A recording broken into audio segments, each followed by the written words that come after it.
Alright, welcome to the Apush MCQ review guide video. So this is going to primarily serve those who are in Apush and who are struggling with the multiple choice question, the stimulus-based questions. I'm going to try to show you how to navigate your way through the test and how to dissect the best answer utilizing the source from the stimulus. And I'm going to show you how to minimize the amount of time that you use while still being able to get the best and most accurate answer.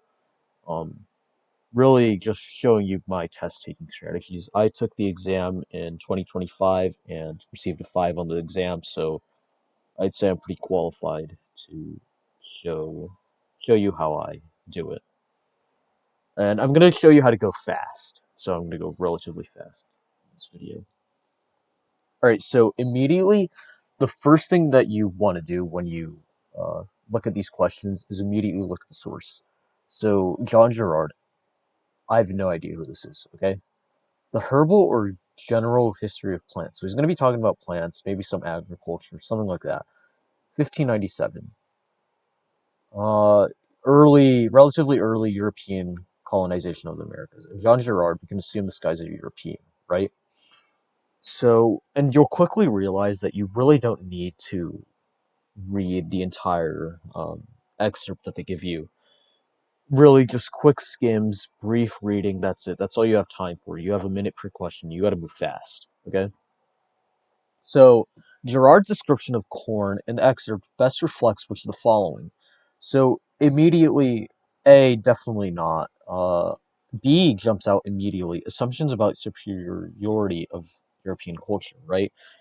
I mean, you got to remember that 1597 and really throughout history, again, like there's this European ethnocentrism,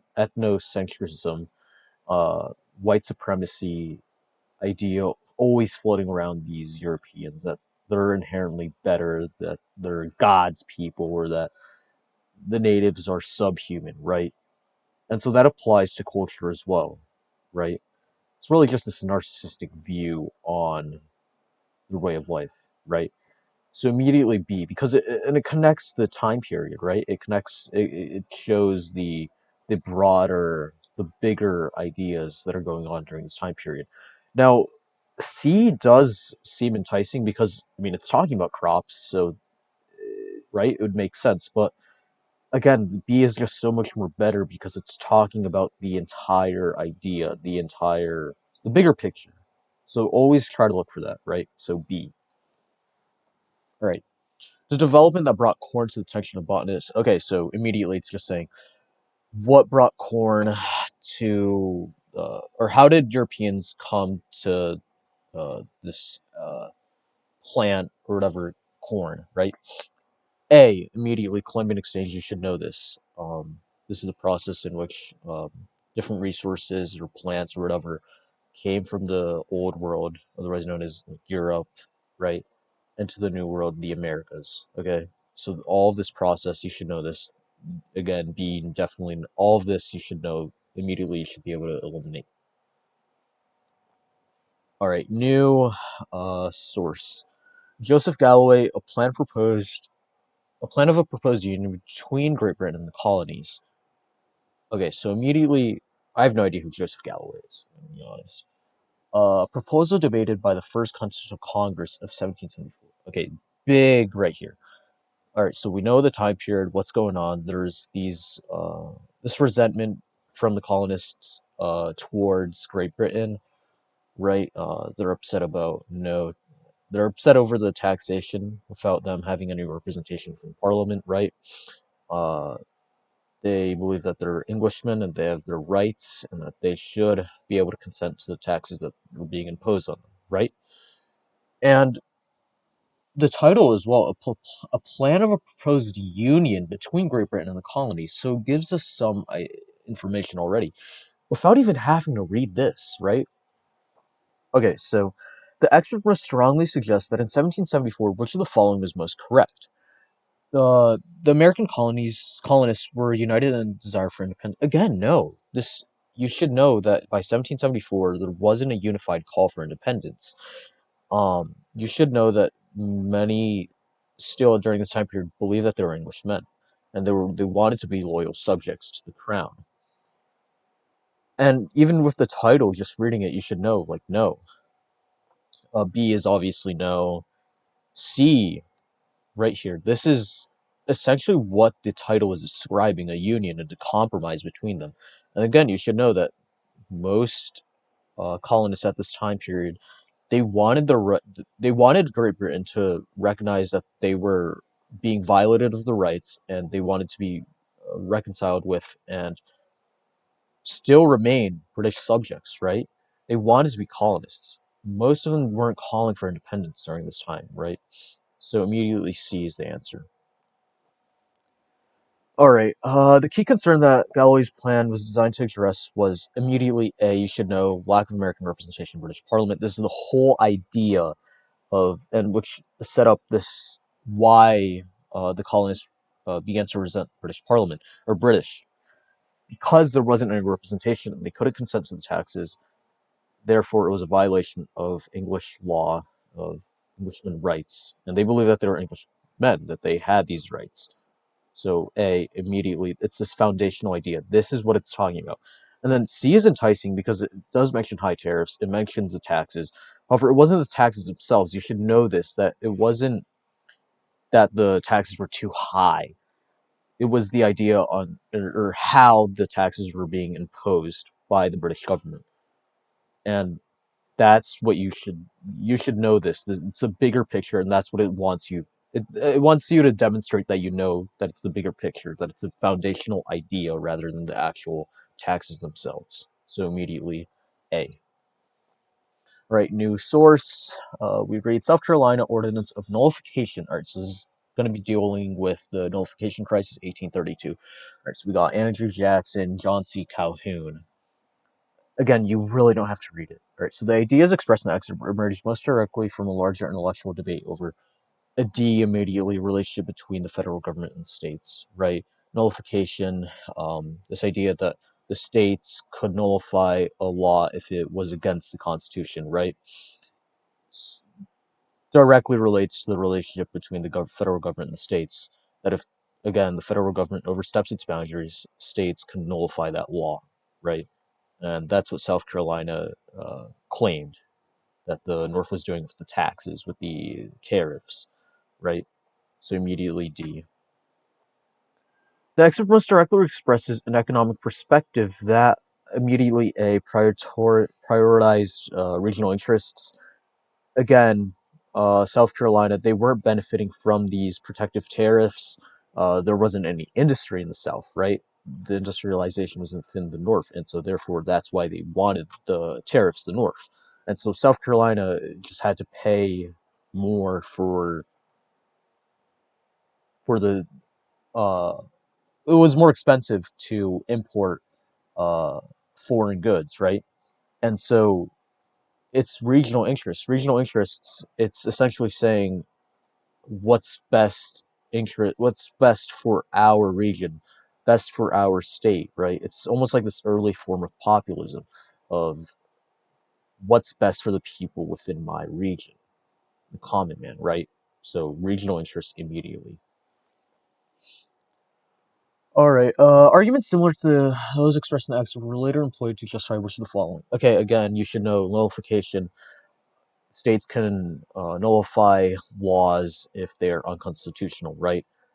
That's essentially what the South was claiming and justifying the reason for secession, that the North had overstepped its boundaries and attempted to override, and its actions were unconstitutional as it infringed on the rights, on the Southern rights to own another human being, right? So C immediately. All right, now we have a new source, the Declaration of Sentiments and Resolutions. Seneca Falls Convention, 1848. Okay, so immediately we're going to know it's about women. Think Elizabeth Cady Stanton and Lucretia Mott, okay? These girls, they're advocating for suffrage rights of women, okay? So the language and themes of the excerpt are most directly inspired by.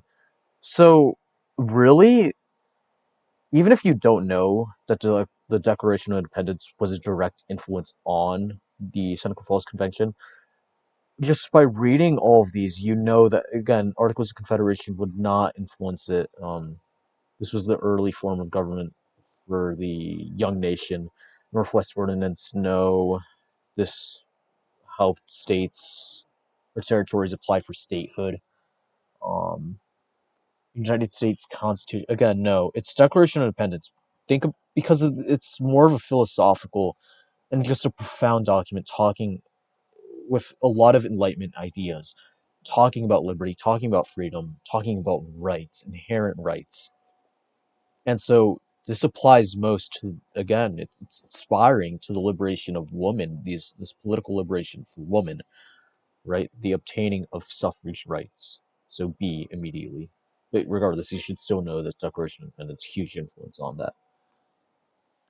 Which other righteous cause would participants again? So if you even if you didn't know that most suffrage supporters and advocates, if you didn't know that they also supported abolitionism, just by knowing these terms, you should be able to immediately jump out and just that it makes sense because just think about it, right?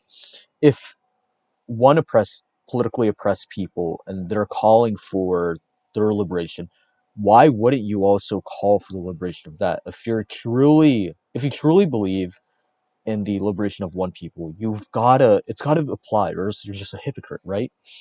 So abolitionism immediately, most of them did call for the abolition of slavery and the emancipation, the freedom for the slaves, for the African Americans, right? So C immediately. Okay. In the decades following the Civil War, the women's rights movement began so strongly on.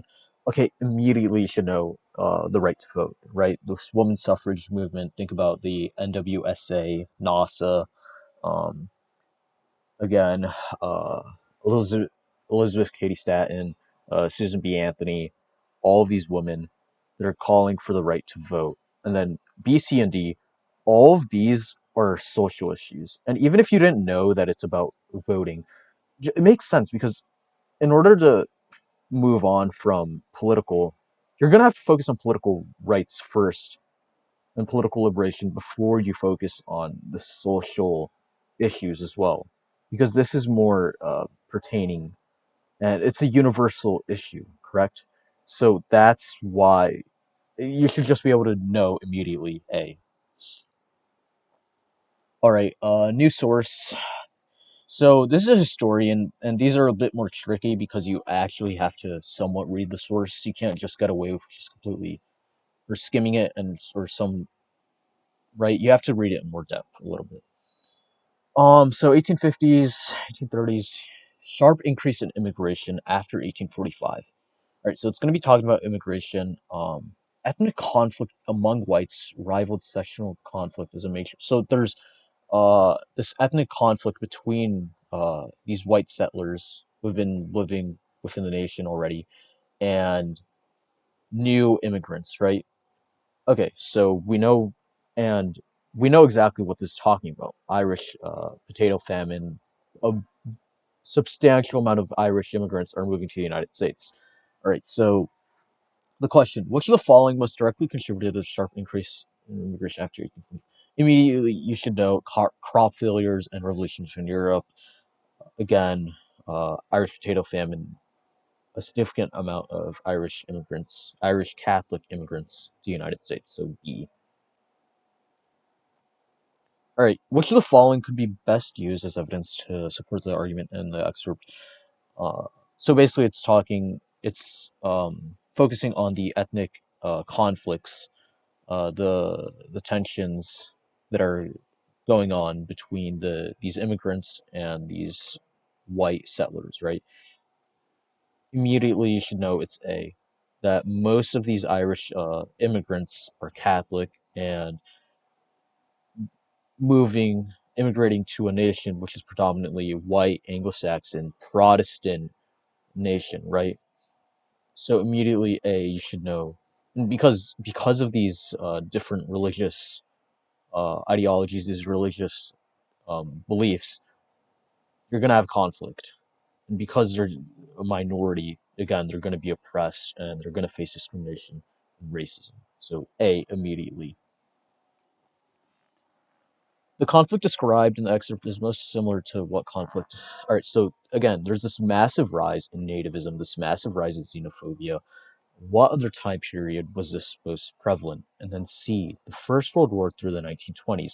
Remember, there's during this time period, there's a new wave, the second wave of immigration coming from Eastern Europe and Southern Europe.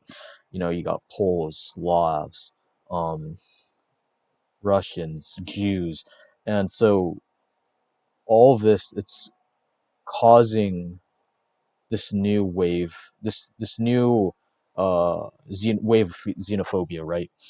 You have more this belief that these Eastern and Southern Europeans, they're not whites, Italians, that these aren't real whites, that these guys are inferior to us Anglo-Saxon uh, people, right?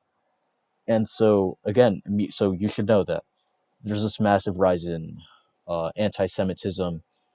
So this, in general, just massive increase in xenophobia, which directly compares to this time period in which the xenophobia that Irish immigrants faced. All right, so new source: Abraham Lincoln, Gettysburg Address. Okay, so immediately we know Civil War's going on, not looking too great for the Union. However, the Gettysburg Address, huge turning point in the war. Okay, so after 1863, which of the most following fulfilled a new birth freedom the excerpt refers to? Again, you really don't have to read it as new birth freedom. What does that sound like? Let's just that we here highly resolve that these dead shall not have died in vain, that this nation under God shall have a new birth of freedom. Right? So what do you think? What was the Civil War primarily about? Or what was the issue that had caused it? The institution that had caused this great tension, this conflict, institution of slavery, correct? And so this new freedom, what out of all of these, what is talking about new freedom, new rights, new liberation? 13th, 14th, and 15th Amendments. You should know this. A, immediately, right? Which of the following most directly contributed to the conflict referred in this excerpt? Again, why the institution of slavery? What's the reason for it, or what's the reason for this civil war? Why is there this increase in tensions? And again, it's just this disagreement over whether or not to allow slavery into the new territories. These series of compromises were able to set back these tensions for a little bit, however, it just blew over. See, you should know this. All right. Lincoln's main purpose in the excerpt was to, again, continued support for the war effort. Again, during this time period, you should know it's not looking very great for the North up until Gettysburg, which was a turning point. And so there's this waning morale. And so Lincoln essentially says that we're still a nation and that we're going to get through this, and that the insurrection of the South, it's going to be put down, that we are united, and the United States and liberty and freedom will triumph.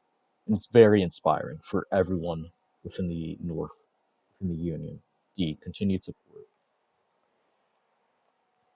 All right, new source. This is a historian. He's talking about the changes within the labor uh, during this early Gilded Age, right? So the conditions described in the excerpt most directly contributed to, and then B, immediately, a growth of organized labor movement, right? So you have this growth of corporations and these trusts, right? And so you have an expanding working class, you have an expanding source of labor. And so, especially during the Gilded Age, you know the um, exploitation that was going on and committed by these corporations onto the working class, right? And that's gonna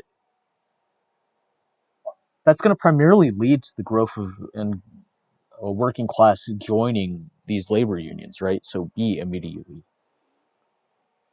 Which of the following is most important continuity in urban life in the United States throughout the 19th century? All right, so what is a huge what continues to go on throughout United States history during the 19th century, and then D immediately immigrants um, playing a huge role in the workforce and labor in this working class, right? And they're primarily working um, unskilled labor for the factories for these corporations, right? And you're also going to remember that most of these immigrants, they're probably going to be scabs. They're probably going to be hired because they're just going to work for anything. They're going to work for lower wages naturally, right? And so corporations utilize them in order to uh, solve the issue when workers and unions, when they go on strike, immigrants come in and they take over the jobs. They take over what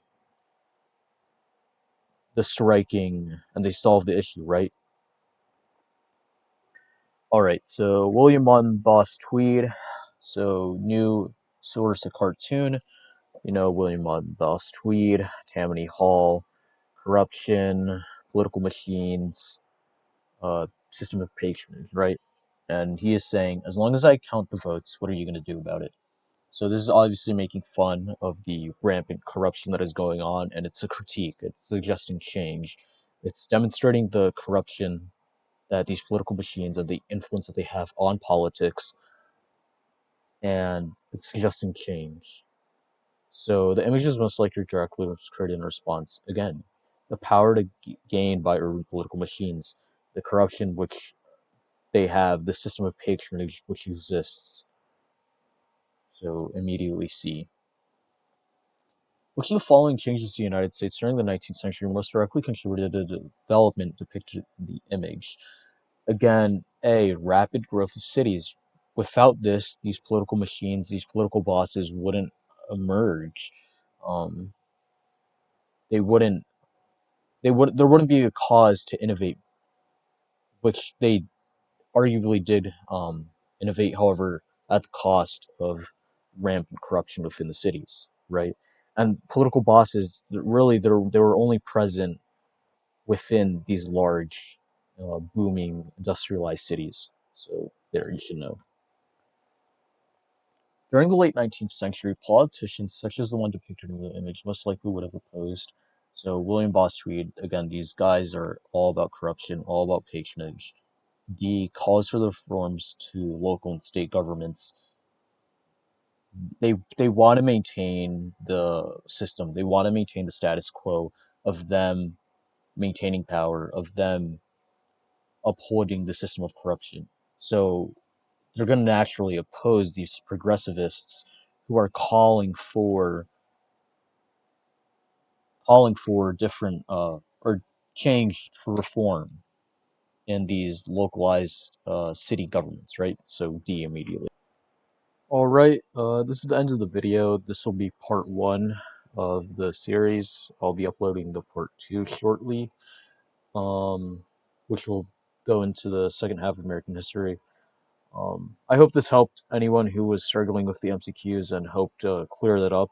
And just showing how to go about the questions and choosing the best answer. So, yeah, that's it. Thank you.